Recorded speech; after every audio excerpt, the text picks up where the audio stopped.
a shortcut, some kind of magic button for Oh, success. absolutely. That secret formula to turn effort into, well, gold without all the grind. It's such a common feeling, isn't it? Believing there's got to be an easier way. And that actually brings us right to our deep dive today. We're looking at this amazing old fable called A Bottle of Dew. Hmm. And it's fascinating because even though it's ancient, it holds up this like perfect mirror to how we still think about effort and reward today. It really does. It's timeless. This craving for the quick fix, you see it throughout history, right? Hmm. Alchemy, get-rich-quick schemes. It's all part of that human tendency to want to bypass the actual work. Yeah. And this story, A Bottle of Dew, it just nails that desire, but also ultimately really champions the value of putting in the time, the real effort. Exactly. So our mission here is to really unpack this story, dig into the lessons, pull out those nuggets of wisdom about what actually genuinely creates wealth, fulfillment, the good stuff. Looking beyond just the surface story to find those, Natha. Now, he's the son of a rich landlord, inherits these large tracts of land when his dad passes. sounds like he's set up for life, right? You'd think instant wealth, all this potential, but Hmm. Ramanatha totally neglects it, doesn't spend a single day looking after the land he inherited. Which is pretty telling from the start. It's not just that he has the resource, it's what he does with it. Or in this case, what he doesn't do. Right, because his energy is completely focused elsewhere. The story says he had this funny idea. Yeah, this belief that there was a magic potion that could turn any object into gold. He was obsessed, spent apparently all his time trying to learn about this potion. And this is where The text says people cheated him often, promising to tell him about it. But he did not give up. It's almost sad, you know? So desperate for the easy answer, he just kept getting scammed. and it wasn't just his problem. This single-minded focus, it had real consequences for his family. His wife, Matamati, she saw what was happening. Yeah, she wasn't just, like, annoyed by his hobby. She was genuinely worried because she saw how much money Ramanatha was spending. She saw the This sage called Mahipati comes to town. right. And Ramanatha, predictably, sees this as his chance, becomes a follower, probably hoping this is the guy with the secret. And he asks him straight up about the potion. He must have been expecting, I don't know, to be shut down again. But here's the first twist. The sage actually says, yes. He says, yes, in my travels, I heard how you could make such a potion. Whoa! But then adds the kicker. But it is difficult. Ah, okay. So it exists, but it's not easy. That must have just hooked Ramanatha completely. It validates his whole story. Then come the instructions. And they are, well, something else. Right. The sage tells him, first, you have to plant a banana plant and water it regularly with your hands. Okay, manual labor. Seems straightforward enough, if a bit basic. Then step 2.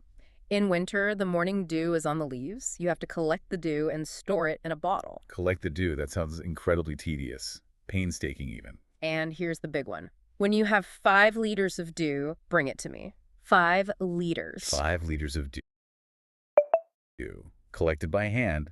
And then the sage will say the magic words. And finally, a drop of the potion will change any object into gold. I mean, the whole thing just screams. Yeah, well, it screams there's something else going on here, right? Why such a specific, incredible, laborious task for magic? Exactly. And Ramanatha sees the problem immediately. He says, but winter is only for a few months. It will take me years to collect 5 liters of dew. He's still thinking shortcut, Yeah.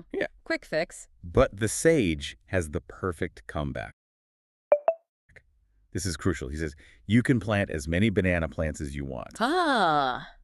But remember, you must look after them yourself and collect the dew with your own hands. So the more plants, the more dew, the faster you reach the goal. Precisely. It's not about magic, it's about scale of effort.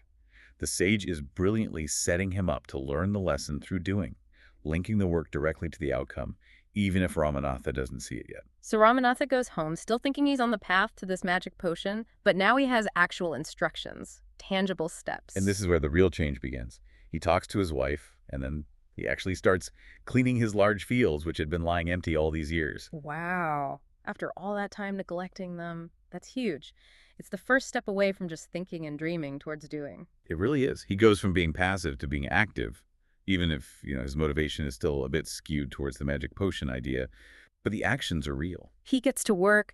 He planted rows and rows of banana plants and really tended them carefully. And then winter comes, and he's out there, diligently collected the dew that formed on them with great care. Mm. It's not just a quick burst. It's sustained effort, day after day. And we absolutely have to mention Madhumati's role here. It wasn't just him. No, definitely not. The story makes it clear. His wife helped him too. While he was focused on the plants and the dew, Madhumati gathered the banana crop, took it to the market, and got a good price for it. That's such a key part. It's a partnership. He's doing the cultivation, the dew collecting, and she's handling the practical business side, turning the produce into actual income. It shows how real success often needs both sides, right? Production and making it pay off. They wouldn't have gotten there without her contribution. For sure. And this goes on for years. Over the years, Ramanatha planted more and more plants, and they had a huge banana plantation. Think about the sheer consistency that requires. Planting, tending, collecting dew. It's the compounding effect of small, regular actions. Not glamorous, probably often boring, but adding up. And then finally, at the end of 6 years, he finally had his 5 liters of dew. 6 years. That's incredible patience and perseverance, all driven by the hope of this magical outcome. Okay, so the moment has arrived. 6 years of work condensed into this one bottle. Ramanatha carefully takes it to the sage. Must have felt like the culmination of everything. Absolutely. The sage takes the bottle, smiled and muttered something over the water, presumably the magic words. And then hands it back. Try it out, he says. This is it, the payoff. Ramanatha sprinkles some drops on a copper pot, expecting gold. Yeah. To his surprise, nothing happened. Oh, man, after all that. Exactly. The illusion just evaporates. And Ramanatha is understandably furious. This is cheating. I have wasted 6 precious years of my life. He feels totally betrayed. All that work, seemingly for nothing. Just a cruel trick. But the sage, still smiling, isn't finished.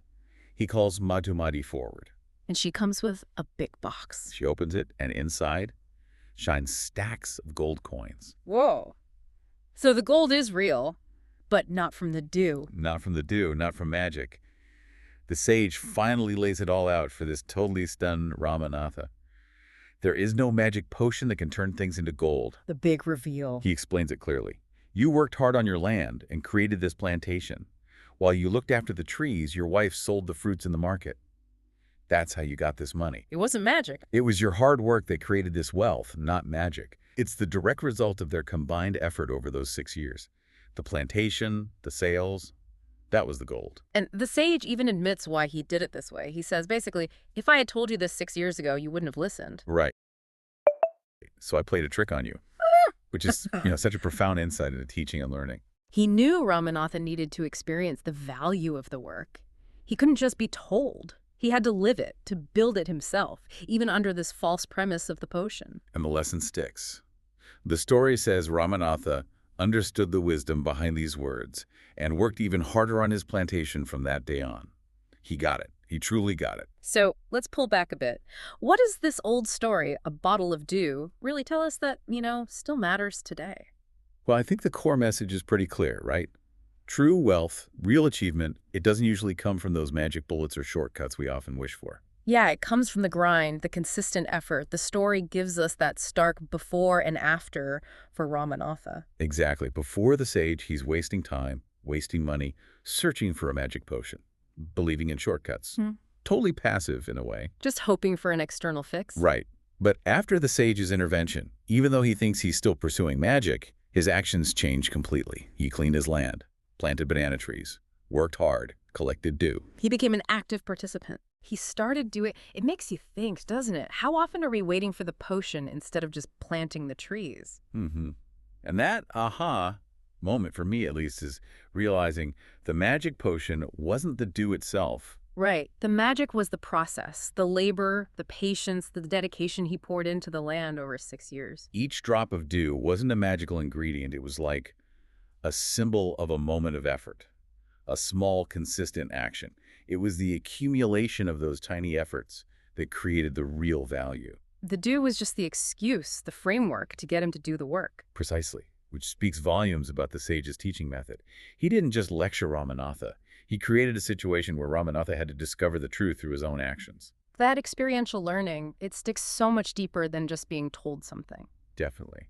It shows that understanding isn't just knowing something intellectually, it's internalizing it through practice and application. Yeah. You have to feel the connection between the work and the reward. And if you think about it, our world today is just full of tempting magic potions, isn't it? Oh, absolutely. Get-rich-quick schemes online. Yeah. Fad diets promising effortless results. The allure of overnight viral fame. Even maybe some of the hype around new technologies promising to eliminate all effort. It's the same underlying desire Ramanatha had. It's that wish for the outcome without the process. The desire for instant gratification is strong.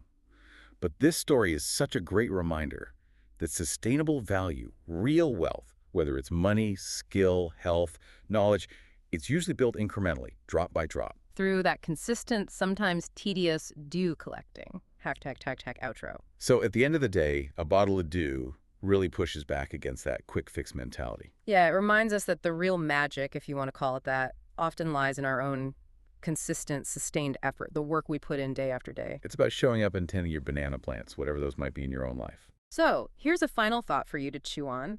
What dew might you need to be patiently collecting right now? What are those small, maybe even tedious, consistent actions in your work, your health, your relationships, that could, over time, lead to your own unexpected gold coins? What seemingly mundane task might actually be the very thing building your true lasting wealth. Something to think about. We hope this dive into a bottle of dew gave you some valuable insights to apply.